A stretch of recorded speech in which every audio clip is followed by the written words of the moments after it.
Franchement, je suis choquée que cet aspect de l'anglais ne soit pas enseigné dans toutes les classes d'anglais. C'est choquant. Aujourd'hui, on parle de quelque chose d'essentiel pour pouvoir parler l'anglais naturellement. C'est le rythme.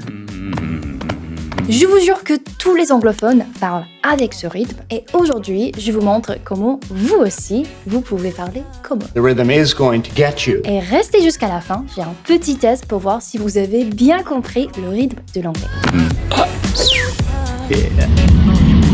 Let's start with an example to demonstrate how the rhythm of French differs from the rhythm of English. Recently, you might have seen Donald Trump imitated Emmanuel Macron. Let's have a look. Macron, do you know Macron? He's a very nice guy. No, you cannot do that, Donald. It wasn't very nice for Donald Trump to have done that, but he did it, so let's talk about it. Donald Trump is not particularly good at doing a French accent, but how is it possible then that he was able to somewhat successfully imitate Emmanuel Macron without using a single French sound? He used a French rhythm. He said, You cannot do that, Donald. "You cannot do that, Donald." When we talk about world languages and rhythms, there are two categories. We have syllable-timed languages and stress-timed languages. And French and English are opposites. They have different rhythm patterns. And apart from pronunciation, that is one of the key things that makes English and French sound so different. French is a syllable-timed language, and that means that every syllable is equally important in the rhythm. Every syllable is a beat. And if you do speak English with a syllable-timed French type of rhythm, it can start to sound a little bit robotic, like, "You cannot do that, Donald," for example. English, on the other hand, is a stress-timed language. We only choose certain syllables for those beats, for those stresses in the sentence. I would personally say, "You can't do that, Donald." You can't do that, Donald. Can you hear the difference? So we know that we should only stress certain syllables in a sentence, but how do you know? How can you choose the right syllables? So we want to stress content words. So content words are basically words that really carry meaning. They're usually things that you can actually visualize. You can imagine what they are. They're usually words like main verbs, nouns, adjectives, adverbs, and WH question words. Okay, I've just thrown a bunch of grammatical terms out there, which probably mean nothing.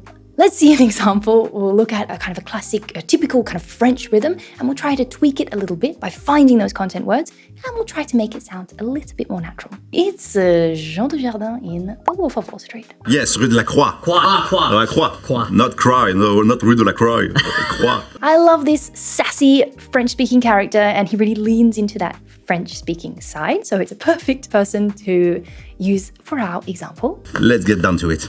What would you like to know? Okay, here we heard, "What would you like to know?" Very flat and with that regular rhythm. So here, let's pick out the content words. What. Here we've got what, it's our WH question word. Like, our main verb. And no. So these extra words, here we've got would, you, and to, we can call those grammar words. And they don't usually receive a beat in the rhythm. So, what would you like to know becomes, what would you like to know? What would you like to know? Let's see another example from Jean. From a financial standpoint, you are now in heaven. Here we heard, from a financial standpoint, you are now in heaven. Let's find our content words. Financial, adjective, standpoint, noun. Now, adverb, heaven, a noun. It gives us, from a financial standpoint, you're now in heaven. From a financial standpoint, you're now in heaven. Can you hear the difference? It already sounds much more natural. So now we know how to find our content words. The next thing we need to know how to do is how to squish all of those grammar words in between those beats. Now there are 3 ways that we do this. Number 1, we just say them really quickly. For example, instead of from a financial standpoint, we say from a financial standpoint. From a financial standpoint. We say those first 2 words very quickly and we elongate our content words a little bit more, right? From a financial standpoint. Secondly is that we use contractions or also connected speech, really squishing these words together. So, for example, we heard Jean say, You are now in heaven. I would say, You're now in heaven. So contracting this you are into you're. And the third, probably most common way of squishing these words in is by using weak forms. What are weak forms? They are alternative pronunciations of these words that we use when they're not stressed. If you look up these words in a dictionary, you will often see the strong and the weak form. And many of them contain the sound schwa, the most beautiful English sound. It's very cute. It has a very cute little symbol. For example, instead of saying of, we would say of. It's much faster to say than o. 7 out of 5. I don't say 7 out of 5. Can you help me? Instead of can you help me? Should instead of should. Could instead of could, etc. Let's see one last example before we test you. It's Emmanuel Macron talking about the Paris Olympics. After this incredible final with Japan and the victory of Teddy Riner. Again, we're not focusing on his pronunciation, just his rhythm. He said, after this incredible final with Japan, let's find our content words. We have incredible, adjective, victory, noun, Japan, noun. So we've got after the incredible final with Japan. The second part, he says, and the victory of Teddy Riner. And the victory of Teddy Riner. Let's find our content words. Okay, we have victory, Teddy Riner. Victory, Teddy Riner. And the victory of Teddy Riner. Put it together. After the incredible final with Japan and the victory of Teddy Riner. So yes, here you can see it with names, right? When we have someone's full name, we tend to put that main stress on the family name. If we had not included his final name, it would have been, and the victory of Teddy. Well, we've got here, and the victory of Teddy Riner. Let's see how much you have learned from today's lesson. I'm going to show a sentence on the screen. I'll give you some time to try and pick out those content words and try to say the sentence with an English stress-timed rhythm.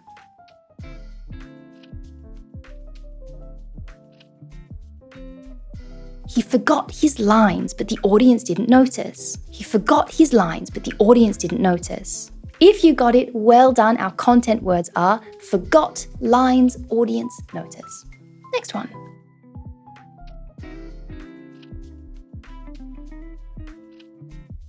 She called the office so they could cancel her appointment. She called the office so they could cancel her appointment. Well done. If you got it, our content words here are called, office, cancel, appointment.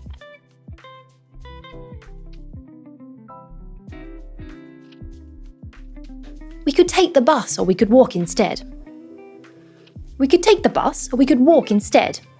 Here, our content words are take, bus, walk instead. So what are some ways that you can try to improve the rhythm of your English? Well, it might not surprise you. The best way is just to listen. And look, that's really one of the main reasons why I insist on making my videos in English. Even though I'm sure there are more people who would like to watch me in French, it's really the best thing you can do to improve your English. Also think about podcasts, watching movies in their original versions, no more dubbing, please. So that's the first step, right? This sort of passive listening. But then to take it to the next level and really actively practice this skill, I would really recommend trying shadowing. Now, shadowing is a technique where you basically listen to a short segment of authentic language. One sentence is enough. You pause that podcast, video, whatever, and you then repeat that sentence and try to really imitate the pronunciation, the intonation, and of course, the rhythm. You might feel a bit silly, but we're all a bit silly. This life is a bit silly, isn't it? So just go for it. Let's try and improve our English. Why not? That's why we're here. So that is the most important information that you need to know to really nail that English stress-timed rhythm. Of course, there are nuances, exceptions, different ways to stress sentences. I've put a little bit more information in the PDF. So if you are hungry for more knowledge, please feel free to go and download it. The link is in the description. Bye.